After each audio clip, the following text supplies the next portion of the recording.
Hi guys, welcome to my YouTube channel. My name is Muskan Gupta.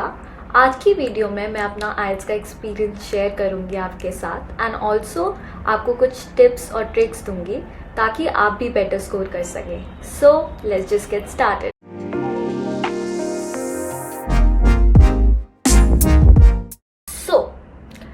आपको मेरी preparation journey बताने से पहले मैं अपना बैकग्राउंड बताना चाहूँगी ताकि आप मेरे से आराम से रिलेट कर सकें। I have done my schooling from my English medium school and I am very comfortable in having a conversation in English with my friends and family. लेकिन तब भी जब मैंने सोचा कि मेरे को आइल्स का एग्जाम देना है, the first question that popped in my head was कि मैं प्रिपरेशन सेल्फ स्टडी के थ्रू करूँ या कोचिंग के थ्रू। Now to solve that question इस दुनिया में एक सबसे बेस्ट सोल्यूशन है, that is to give a mock test. Mock test देने से आपको दो चीजें समझ आ जाएंगी। फर्स्ट, ये एग्जाम बहुत ही इजी एग्जाम है। It is just to check कि आप day to day communication English में कर सकते हैं या नहीं कर सकते। एंड सेकेंड थिंग इज कि आपको पता पड़ जाएगा कि आपका minimum score without any preparation क्या होगा। And if you prepare with very consistent effort for 14 to 15 days, I am sure कि आपका जो स्कोर है 1 या 1.5 बैंड से बढ़ सकता है। मेरे साथ भी ऐसा ही हुआ एंड विद पीपल जिनसे मैंने बात की उन्होंने भी ही सिमिलर एक्सपीरियंस शेयर करा। तो आफ्टर डिसाइडिंग कि आपने कोचिंग लेनी है या फिर सेल्फ स्टडी करनी है, you can move on to the second step, that is to book your slots. Now slot book करने के लिए प्लीज मेरी जैसी गलती मत कीजिएगा। मैंने पहले सोचा था कि मैं अपना स्लॉट जो है वो पेपर बेस्ड टेस्ट के लिए बुक करूंगी, बट जब मैंने बुक करने के लिए वेबसाइट खोली मैंने देखा कि स्लॉट्स अवेलेबल ही नहीं है।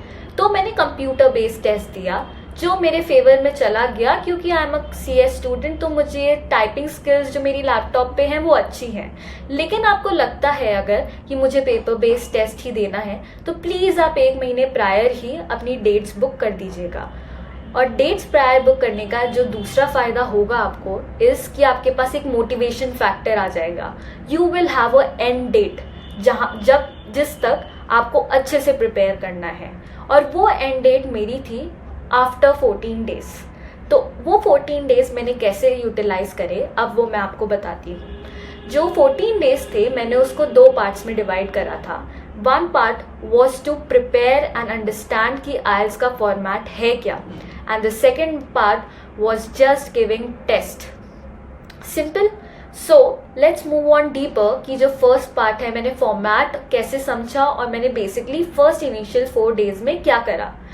फर्स्ट थिंग, जब आप स्टार्ट करेंगे प्रिपरेशन का तो आपको पहला काम क्या करना पड़ेगा is to collect the material. तो आपको जो मटेरियल चाहिए रहेगा फॉर आइल्स एग्जाम इज कि आपको मॉक टेस्ट चाहिए होंगे।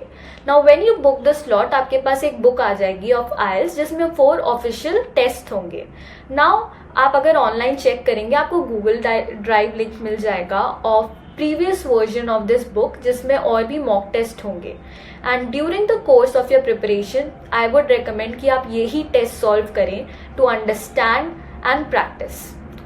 नाउ और ताकि आपको ये मेहनत नहीं करनी पड़े, I will link that in the description box, so please do check it. Now the second material that you will require is जो राइटिंग के हैं उनके एक सैम्पल्स अगर हो आपके पास तो आपका प्रिपरेशन बहुत ईजी हो जाएगा। राइटिंग में 2 टास्क होते हैं, तो उन 2 टास्क के जो सैम्पल PDF हैं वो भी डिस्क्रिप्शन में डाल दूंगी। उसमें you can see many examples of how you can structure your answers. और आई वुड रिकमेंड कि मेरी तरह आप भी एक टेम्पलेट बना दें कि अगर इस टाइप का क्वेश्चन आया तो मैं कैसे आंसर करूंगा या करूंगी। अगर आप ये करेंगे it will be very easy to score good in your writing section. Also, the third thing that you want to do in the first 3-4 days to understand and prepare for IELTS is कि आप untimed test दें.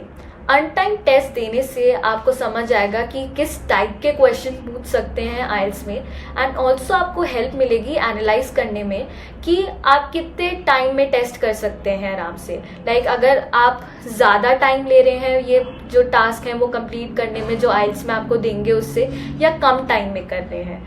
I think कि कम time में ही हो जाएंगे, because अगर आपने boards का 12th में इंग्लिश के पेपर दिए हैं जो ऑब्वियसली आपने दिए होंगे, उससे अगर आप कंपेयर करें आप वो बहुत इजी है एंड आप इजीली उसको कम टाइम में ही सॉल्व कर पाएंगे।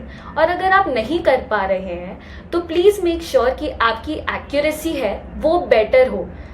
आप पेपर जल्दी करने के चक्कर में एक्यूरेसी पे कॉम्प्रोमाइज़ मत कीजिए। आप ट्राई करिए कि आप पहले एक्यूरेसी पे फोकस करें एंड देन थोड़ा बहुत क्वेश्चन छूट रहे हैं जैसे 3-4 क्वेश्चन, तो वो इतनी बड़ी बात नहीं है, लेकिन जो सॉल्व किया है वो सही कर रहे हो, क्योंकि विद टाइम आपकी स्पीड बढ़ जाएगी क्योंकि आपको पैटर्न समझ आने लग जाएगा।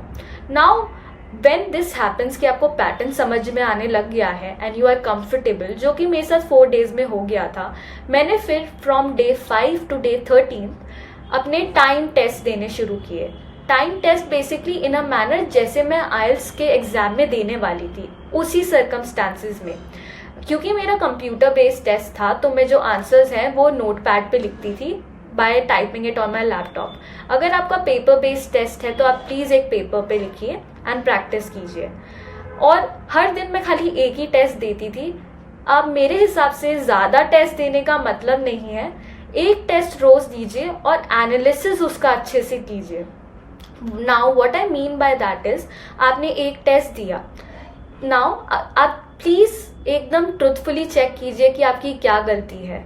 अगर आपकी छोटी सी भी मिस्टेक है आप उसको गलत मार्क कीजिए। आप ये मत सोचिए कि ये तो सिली मिस्टेक हो गई, ये तो मैं ठीक कर लूंगा या कर लूंगी एग्जाम में। ऐसा नहीं होगा, आप वो सेम सिली मिस्टेक एग्जाम में भी करेंगे। तो क्या करना है, आपको एक चीट शीट रखिए या फिर एक शीट रखिए, उसमें आप लिखिए कि आपने क्या क्या मिस्टेक की, हर एक सेक्शन में कितने क्वेश्चन गलत हुए, और उसका ट्रैक रखिए। और अगर आपकी सिली मिस्टेक है तो अगर आप उसको नोट कर लेंगे कि मेरी स्पेलिंग मिस्टेक थी, तो आई एम श्योर कि अगली बार आप जब टेस्ट देंगे तो आपको जब आप सबमिट करने वाले होंगे या एंड करने वाले होंगे टेस्ट को, आप एक बार स्किम कर लेंगे कि कोई स्पेलिंग मिस्टेक तो गलत नहीं है मेरी, और इससे आपका जो स्कोर है आई एम श्योर कि 2-3 पॉइंट्स तो जो आपके जा रहे थे वो बढ़ जाएगा, जिससे 0.5 बैंड्स का फर्क पड़ सकता है, विच इज मैसिव। तो इससे इन छोटी छोटी चीज़ों को ध्यान रख के आप अपना स्कोर बढ़ा पाएंगे।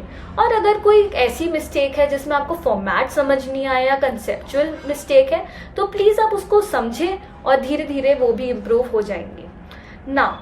अब ये मैंने थोड़ी बेसिक टिप्स तो बता दी कि आपको एनालाइज कैसे करना है, लेकिन आपको एक क्वेश्चन होगा कि आप राइटिंग कैसे चेक कर रही थी।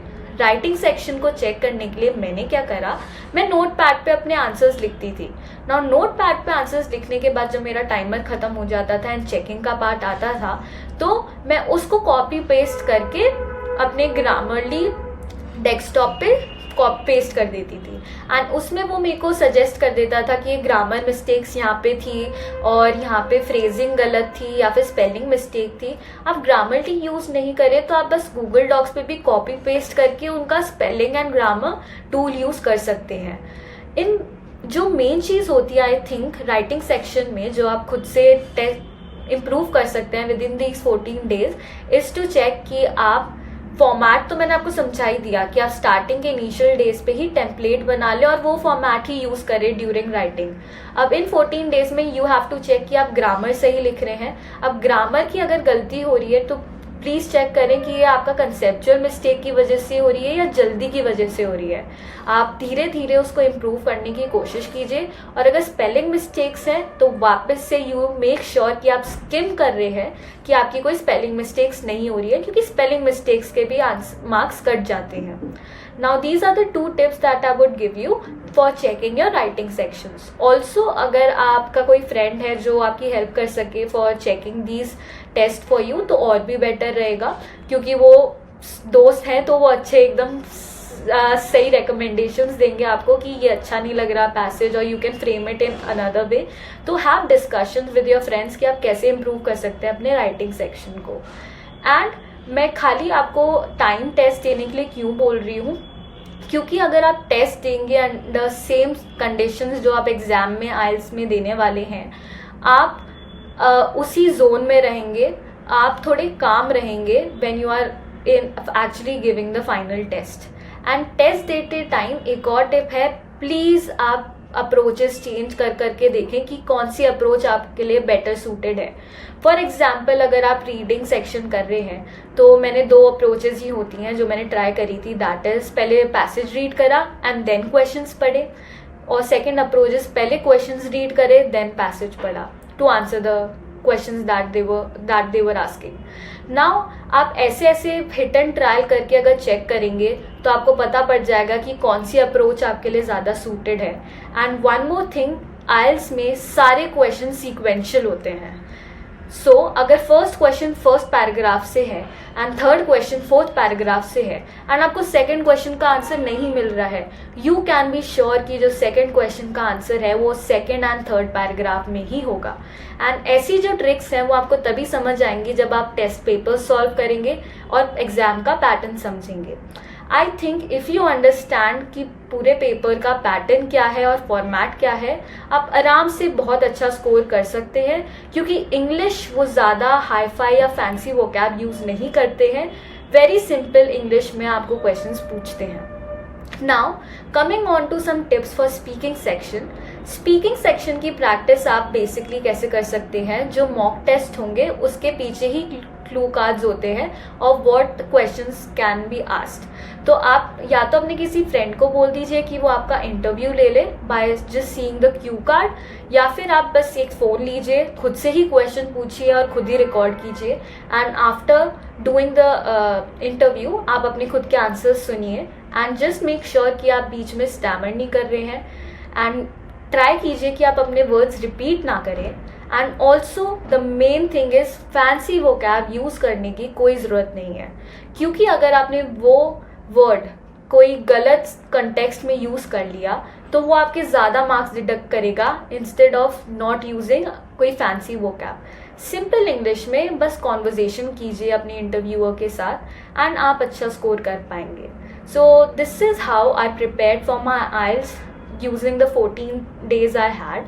अगर आपको और भी कुछ स्पेसिफिक टिप्स चाहिए सेक्शन के लिए या फिर और कोई रिसोर्सेज चाहिए तो प्लीज़ आप कमेंट करें नीचे और मेरे को बताइए, तो I will try to help you out. And please like this video and subscribe to my channel.